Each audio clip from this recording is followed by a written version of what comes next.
Hello दोस्तों, मैं पवन कुमार आपका स्वागत करता हूं इस वीडियो में। तो फ्रेंड्स, आज का हमारा टॉपिक है बहमानी साम्राज्य। तो चलिए फ्रेंड्स स्टार्ट करते हैं। इसकी संस्थापक का बात करें तो इसकी संस्थापक जो है वो जफ़र खां थे, जो कि हसन गंगू के नाम से प्रसिद्ध थे। और आपको तो पता ही होगा कि बहमानी साम्राज्य का जो स्थापना है वो मोहम्मद बिन तुगलक के शासनकाल में होता है। और यह उपाधि जो है वो अलाउद्दीन हसन बहमन शाह की लेता है। 1347 से लेकर के 1358 तक ये राज करता है और इसकी राजधानी गुलबर्गा रहती है। इसका शासन क्षेत्र का बात करें तो बरार से लेकर के कृष्णा नदी तक का क्षेत्र तक इसका विस्तार रहता है। इसने अपने साम्राज्य को कुल 4 प्रांतों में विभाजित किया। और कौन कौन से 4 प्रांत थे? गुलबर्गा, दौलताबाद, बरार और बीदर। इसने हिंदुओं को जागीर एवं पद दिए और साथ में जजिया कर भी नहीं लगाया। इसके बाद इसका पुत्र मोहम्मद शाह प्रथम गद्दी पे बैठता है। मोहम्मद शाह प्रथम का शासनकाल 1358 से 1375 तक रहता है। इसके समय विजयनगर से संघर्ष जो है वो स्टार्ट हो जाता है और पहली बार विजयनगर के संघर्ष के क्रम में बारूद का उपयोग किया जाता है। वहीं फ्रेंड्स, आप पढ़े होंगे पानीपत के प्रथम युद्ध में पहली बार तोप का प्रयोग किया गया था। उसके बाद अगला शासक मोहम्मद शाह द्वितीय आता है, जिसका शासनकाल 1378 से 1397 ईस्वी तक रहता है। यह शांतिपूर्ण नीति का अनुसरण करता है और इसके समय में विजयनगर के बीच में और बहमनी साम्राज्य के बीच में किसी प्रकार का संघर्ष नहीं हुआ। आगे है तजाउद्दीन फिरोज शाह। तजाउद्दीन फिरोज शाह जो है इसने 3 बार विजयनगर साम्राज्य पर आक्रमण किया और साथ में इसने भीमा नदी के तट पे फिरोजाबाद नगर का भी ये निर्माण करवाता है। उसके बाद अगला शासक जो है वो सिहाबुद्दीन अहमद शाह आता है। सिहाबुद्दीन अहमद शाह जो है इसका शासनकाल 1422 से लेकर 1436 ईस्वी तक रहता है और इसने अपनी राजधानी जो है वो बीदर स्थापित किया और साथ में इसका जो नाम है मुहम्मदाबाद रखा। तो चलिए फ्रेंड्स आगे चलते हैं।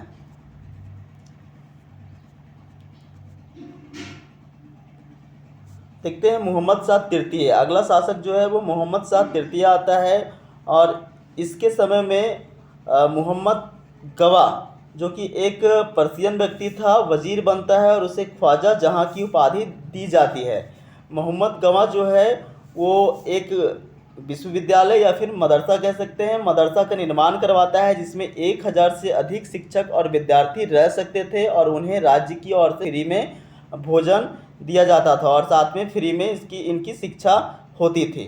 इसी के समय रूसी यात्री जो है निकितिन बहमनी साम्राज्य की यात्रा पर आता है और इस वंश का अंतिम शासक जो है वो कलीमुल्ला होता है, जिसको खलीमुल्ला भी कहा जाता है। इस तरह से फ्रेंड बहमनी साम्राज्य में कुल मिलाकर के 18 शासक होते हैं जो 175 वर्षों तक शासन करते हैं। और फ्रेंड्स कुछ देखते हैं बहमनी साम्राज्य के अंदर जो 5 राज्य थे उनका संस्थापक कौन है और उनका वंश कौन कौन सा वंश से वो संबंधित है। बरार है पहला, दूसरा बीजापुर, तीसरा अहमदनगर, चौथा गोलकुंडा, 5वां बीदर।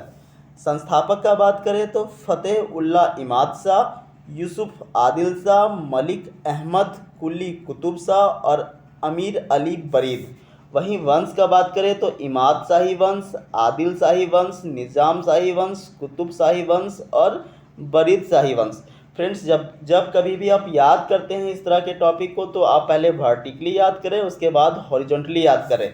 अब हम याद करते हैं बरार। इसका संस्थापक फतेह उल्ला इमाद शाह और वंश इमाद शाही वंश। देखिए यहाँ भी इमाद शाह है और यहाँ भी इमाद शाही है।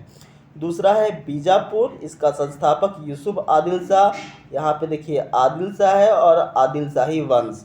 तीसरा है अहमदनगर, इसका संस्थापक मलिक अहमद। देखिए यहाँ भी अहमद है और अहमदनगर के बारे में बोला जा रहा है। और ये कौन सा वंश से है? तो निज़ाम शाही वंश से है। चौथा है गोलकुंडा, इसके संस्थापक जो है वो कुली कुतुब शाह होते हैं। ये काफ़ी बार क्वेश्चन में आया भी है, ये काफ़ी इंपॉर्टेंट भी होगा आपके लिए। और इस वंश का संस्थापक जो है ये कौन से वंश से संबंधित है? तो कुतुब शाही वंश से है। अगला 5वां नंबर जो है वो बीदर है, जिसका संस्थापक अमीर अली बरीद होता है और यह बरीद शाही वंश से संबंधित है। फ्रेंड्स, ये है हमारा कृष्णा नदी का क्षेत्र और कृष्णा नदी के दक्षिण में विजयनगर साम्राज्य था, जबकि उत्तर में बहमनी साम्राज्य था। और बहमनी साम्राज्य के अंतर्गत पहला अहमदनगर, दूसरा बरार, तीसरा बीदर, चौथा बीजापुर और पाँचवा गोलकुंडा। ये 5 राज्य स्थित थे। बहमनी और विजयनगर साम्राज्य के बीच का युद्ध का जो मुख्य कारण था वो रायचूर क्षेत्र था। रायचूर क्षेत्र जो है वो कृष्णा और तुंगभद्रा नदी के दोआब क्षेत्र को कहते हैं।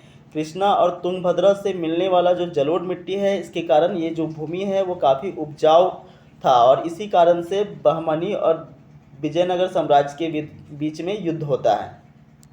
फ्रेंड्स, यदि हम बात करें तो तालीकोटा का युद्ध जो राक्षसी तांगड़ी के युद्ध के नाम से भी प्रसिद्ध था, जो विजयनगर और बहमनी साम्राज्य के बीच हुआ था। और इस युद्ध में विजयनगर और बहमनी साम्राज्य के बीच में होता है। बहमनी साम्राज्य के 4 राज्य जो हैं वो इस युद्ध में शामिल होते हैं। तो पांचवा कौन सा ऐसा राज्य था जो इस युद्ध में शामिल नहीं हुआ? तो वो राज्य था हमारा, देखिए फ्रेंड्स, वो राज्य हमारा बरार था। तालीकोटा के युद्ध में बरार जो है वो शामिल नहीं हुआ था। और हालांकि ये पांचों के पांचों आपस में संघर्ष करते रहते थे, परंतु इनका मुख्य शत्रु जो है वो विजयनगर साम्राज्य था। इसका एक कारण यह भी था फ्रेंड्स कि जो विजयनगर साम्राज्य था वो एक हिंदू राज्य था, जबकि बहमनी साम्राज्य जो है वो एक मुस्लिम राज्य था।